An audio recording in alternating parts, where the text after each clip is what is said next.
Relações candidato por vaga nos concursos são muito altas, existe muita concorrência, tem muita gente aí querendo o seu cargo público. Como que eu vou fazer para passar com tanta concorrência assim? Se isso já passou pela sua cabeça, fique aqui comigo nesse vídeo que a gente vai conversar sobre isso e a gente vai entender por que que não é muito bem assim que funciona, ok? Seja muito bem-vindo, muito bem-vinda ao meu canal. Eu sou Mayra Blani, sou auditora do TCU, sou a única mulher 2 vezes aprovada nesse concurso e aqui nesse canal eu ajudo você a passar no seu concurso, atingir o seu cargo dos sonhos, assim como eu atingi o meu, ensinando para você como funciona o processo de aprovação, como é que a gente estuda de um jeito que funciona para concursos e principalmente a lidar com as nossas questões emocionais, que são o que faz a real diferença entre passar ou não, mas é o que ninguém nos conta. O tema desse vídeo, por exemplo, você consegue perceber que é uma questão puramente emocional? Por mais que não pareça, algumas pessoas podem falar, não, Mayra, é uma questão de lógica.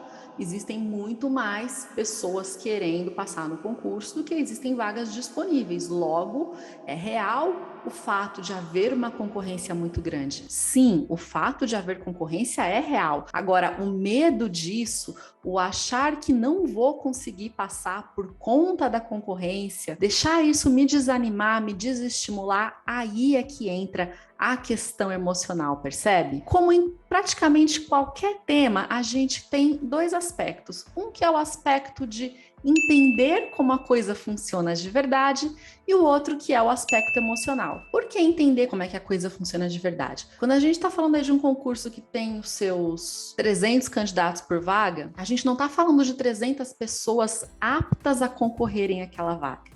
A gente está falando de 300 pessoas que fizeram a sua inscrição. Tem uma diferença muito grande. Um exemplo de não entender a situação é eu achar que todo mundo que se inscreve está realmente competindo comigo se eu me preparei bem, e não é verdade. A partir do momento que eu entendo isso, que opa, peraí, os bem preparados realmente são poucos, e a gente já vai falar um pouquinho melhor sobre isso, beleza. Eu cortei aqui o motivo racional, por assim dizer, para ter medo da concorrência. Agora, eu continuar me sentindo ansioso, aflito, desestimulado e com medo, pensando nessa concorrência, aí sim é que entra o componente emocional. Então, só para a gente separar as duas coisas aqui. Vamos lá falar um pouquinho melhor, então, sobre esse tema que eu comecei já a explicar.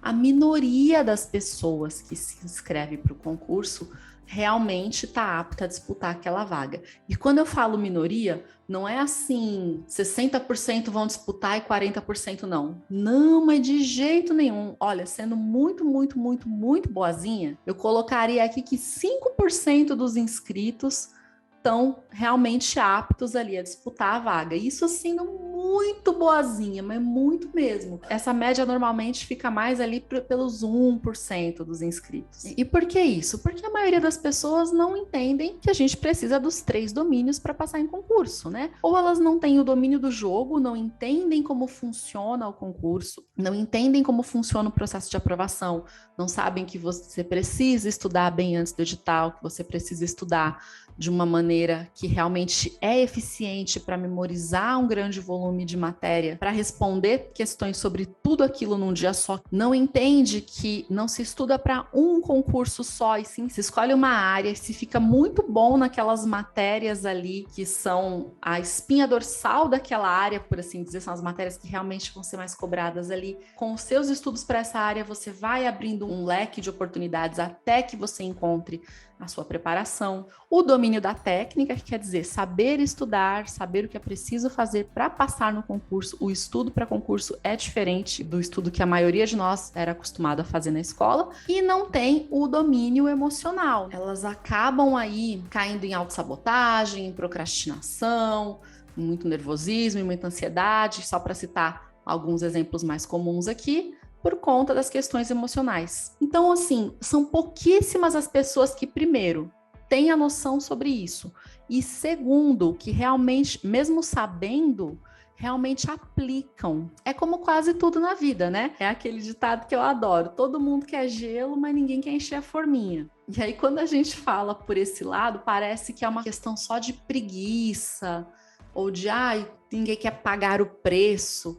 Mas não é só isso, tem outras questões aí por trás. A maior parte das travas das pessoas são emocionais mesmo, não é questão de não ter força de vontade, de ser preguiçoso, mas isso é um papo para outro vídeo, inclusive já falamos sobre isso em vários outros vídeos aqui nesse canal. O que eu quero te dizer é, pega essa concorrência toda do concurso e vê quem são as pessoas que realmente estão aptas a concorrer por uma vaga. São poucas mesmo, tanto pela questão de não conhecer, não saber o que precisa ser feito, quanto pela questão de não efetivamente fazer o que precisa ser feito aí no âmbito desses 3 domínios. Então, o primeiro ponto é esse aqui. A relação candidatos por vaga é um dado que não serve para muita coisa, porque você não sabe ali daqueles candidatos quem realmente está apto a passar no concurso. A maioria mesmo aí, 95% não está. E nesse não saber como funciona o processo, não fazer o que precisa, tem um monte de casos aí. Tem casos de pessoas que acham que é só estudar depois que saiu o edital e já vai lá e vai passar. Não entende que esse estudo que ela fez pode ser aproveitado e aprofundado para outros concursos ali na mesma área. Ela acha que foi tempo jogado fora, se sente frustrada, se sente fracassada e desiste. Tem aqueles casos que, nossa, quantas pessoas que vão lá fazer a prova porque o pai mandou, a pessoa mesmo não tá nem aí, não estudou direito. Tem as que até estariam preparadas e poderiam concorrer pela vaga, mas na hora da prova, por não ter emocional, o nervosismo toma conta, dá branco, dá ansiedade, e aí desempenha super mal também. Então, de verdade mesmo, tem infinitos erros aí que as pessoas cometem que fazem com que elas não sejam candidatos reais à vaga. Por isso, você não deve se preocupar com quantidade de vagas. Segundo ponto, é meio que um clichê no universo dos concursos, e dependendo do tempo em que você está nesse universo que você está estudando, talvez você já tenha escutado isso. Ele é um clichê, mas ele tem uma interpretação correta. É aquela historinha de que concurso público é uma fila. Já ouviu falar sobre isso? É aquela coisa que pega o seu material, vai estudando, você pega o fim da fila e vai, continua estudando, vai fazendo prova, os primeiros da fila vão passando, vão saindo da fila. Se você continuar na fila, uma hora a sua vez vai chegar. Não é tão preto no branco assim, porque essa metáfora dá uma ideia de que qualquer coisa que você faça, desde que você continue estudando, você vai acabar passando. E não é muito bem por aí, como eu já falei, a gente precisa ter ali os nossos 3 domínios, um deles o domínio da técnica, né? Estudar da maneira certa para concurso faz não só com que você continue na fila, como que você pule posições nessa fila. Os 3 domínios, né? Porque sem emocional não adianta também simplesmente só estudar. Tudo isso que eu falei são os motivos lógicos, né? Que a gente, entendendo isso, logicamente, racionalmente, a gente consegue conversar com esse medo da concorrência e ter argumentos lógicos para quebrar esse medo é o primeiro passo, tá? Agora, lembra que eu falei que tinha 2 aspectos, o lógico e o emocional. E tem algumas pessoas que, por mais que a gente explique e ela entenda a lógica, ela continua tendo dificuldade de acreditar que realmente não vai precisar se preocupar com a concorrência e que ela pode sim estudar de forma a ir furando essa fila. E um dos grandes motivos para que algumas pessoas tenham mais dificuldade, mais medo da concorrência, é explicado pelo próprio perfil, pelo traço de perfil, que é o caso de pessoas que têm uma porcentagem do traço 5 mais elevado. Se você nunca me ouviu falar sobre isso, por aqui uma explicação bem rapidinha. Todos nós temos 5 traços de perfil em porcentagens diferentes. E aqueles traços em que a gente tem uma porcentagem maior são os que vão acabar influenciando mais no nosso comportamento, na nossa personalidade, na nossa maneira de encarar o mundo, consequentemente nos nossos estudos também. E só mais uma introduçãozinha básica para você que talvez esteja ouvindo falar sobre isso agora. Não tirei da minha cabeça, e também não se trata daqueles testes de perfil que a gente faz preenchendo questionários, tá? Isso é científico e vem lá desde o Reich, que foi o sucessor do Freud na Escola de Psiquiatria de Viena, mas eu não quero ficar aqui sendo muito técnica e enchendo a sua cabeça com informações que você não vai precisar. O que você precisa?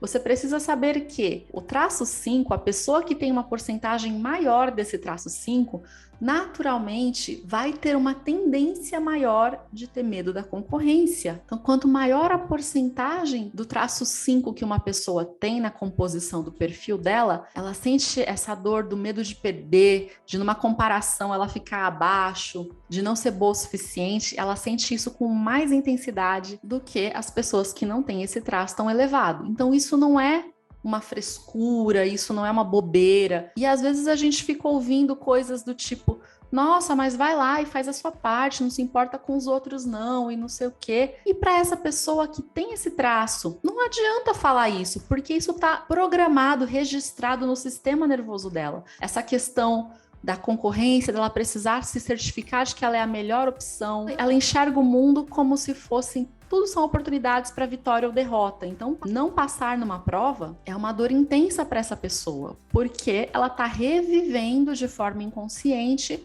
uma dor da formação do traço dela lá atrás, lá na infância. Só que tem o outro lado também. Existem duas faces da mesma moeda. Os nossos traços não servem simplesmente para nos trazer dores e dificuldades, não. Eles também nos trazem recursos, eles também nos trazem pontos fortes. E a pessoa que tem esse traço 5 mais elevado e está vivendo o seu recurso, está vivendo muito mais, desenvolvendo esse recurso do que tentando se proteger de reviver aquela dor, ela vai ter excelentes condições de ser aprovada. Quais são os recursos que vêm junto com o traço 5? São pessoas ágeis, que fazem as coisas com excelência. Nesse recurso, sim, elas são competitivas para ganhar, são muito práticas, rápidas, com raciocínio muito lógico, focadas em resultado, ou seja, excelentes candidatos para conquistar não só o cargo público, como praticamente qualquer objetivo aí, né, na vida. O grande problema é que quando a gente não conhece sobre os nossos traços, a gente não sabe como lidar com eles e como cuidar deles. E a maioria das pessoas, infelizmente, vive de forma inconsciente as dores dos seus traços, muito mais buscando se proteger de reviver essa dor do que sabendo quais são os seus recursos e utilizando isso de propósito, utilizando isso deliberadamente. Então tem um ponto aqui para ser dito também sobre quem tem muito medo de concorrência, porque isso vai pegar pesado para quem tem um traço 5 mais elevado, se ele estiver com medo de perder. Se ele estiver no seu recurso, ele vai falar: concorrência, é isso aí, bato do peito, vou lá, ganho de todos. Na verdade, cada traço pode ter aí os seus motivos para ter medo da concorrência, mas vai pegar com bastante força mesmo para o traço 5, mesmo que muitas vezes ele não admita. Às vezes ele não vai falar isso em voz alta, não vai admitir para ninguém, mas lá no fundinho ele tá pensando: poxa vida, quanta concorrência, será que eu vou dar conta? Mas eu não tô te contando tudo isso para você ficar com medo dos seus traços, não, ok? Uma grande maneira de ajudar o nosso traço 5 a sair desse foco, desse medo de perder da concorrência e se colocar mais no seu recurso, mais com vontade de jogar para ganhar, é começar a reconhecer as pequenas vitórias do dia a dia. Porque se a gente não fizer isso deliberadamente, como é que ele funciona o traço 5 no seu padrão automático? Quando deu certo, quando foi bom, quando você fez alguma coisa de bom, ou comemora por um tempo muito curto e logo em seguida já está partindo para a próxima meta, ou então acha que não fez mais do que obrigação. E ele acha que comemoração mesmo é só para coisas muito grandes. Isso, infelizmente, não é verdade e faz ele ficar muito mais apreensivo. Então, se todos os dias você começa a comemorar cada meta que você bater é uma vitória, cada questão que você acerta é uma vitória, cada questão que você erra, mas você entende o porquê e aprendeu aquilo, também é uma vitória. Ou seja, todos os nossos dias são repletos de pequenas vitórias que quanto mais a gente comemora, mais o nosso traço 5 vai entrando naquele clima de vitória mesmo. Ele começa a falar: rapaz, realmente, olha só, eu consigo sim. Não vai ser tão fácil logo de cara, tá? Já te alerto para isso, porque no começo é muito normal que comece a soar assim: ai, sério que você está comemorando uma questão que você acertou? É sério que você está comemorando um dia que você estudou, não fez mais que obrigação? Especialmente para quem já está muito acostumado nesse padrão, né? Aí entra o nosso próprio traço, entra também o ambiente em que a gente foi criado, se a gente foi criado num ambiente muito crítico, em que a gente se sentiu para baixo, tudo isso vai influenciar, mas persista e cada coisa que você fizer bem, e aqui uma dica importante, hein? Não precisa ser só relacionado aos estudos. Cada coisa que você fizer bem na vida de maneira geral, tá? Que seja, você lavou um copo e o negócio ficou brilhante. Você fala: nossa, que incrível, lavei um copo maravilhosamente bem. Duvido alguém lavar um copo melhor do que eu. Parece bobeira, gente, de verdade, mas faz e me conta, sério mesmo. Começa a ligar o seu radar para comemorar e reconhecer as coisas que você faz e as coisas em que você é bom. Isso vai dar gás, isso vai dar ânimo para o seu traço 5. E essa é apenas uma das pequenas coisas que a gente pode fazer para cuidar do nosso traço 5, para que ele fique muito mais voltado para o recurso do que se protegendo das dores, como eu sempre converso com os meus alunos no Passar Sem Pirar e explico todo o método de acordo com o que funciona para cada traço. Aqui você já tem uma primeira dica para ir implementando e cuidando do seu traço 5. Talvez você possa me dizer, Mayra, mas eu não sei quanto que eu tenho desse traço, se eu tenho, se eu não tenho. Todo mundo tem, então faça da mesma forma, porque mesmo que você tenha pouquinho, se ele já tiver mais no recurso, ele está ajudando você a ganhar o jogo, ok? Então espero que esse vídeo tenha feito sentido para você. Se você gostou, dá o seu curtir aqui, aproveita para se inscrever e ativar o sininho para as notificações, porque vem muito mais conteúdo por aí, inclusive explicando mais sobre os outros traços e como os traços se comportam em diversas situações dos estudos, ok? Um grande abraço para você e até mais.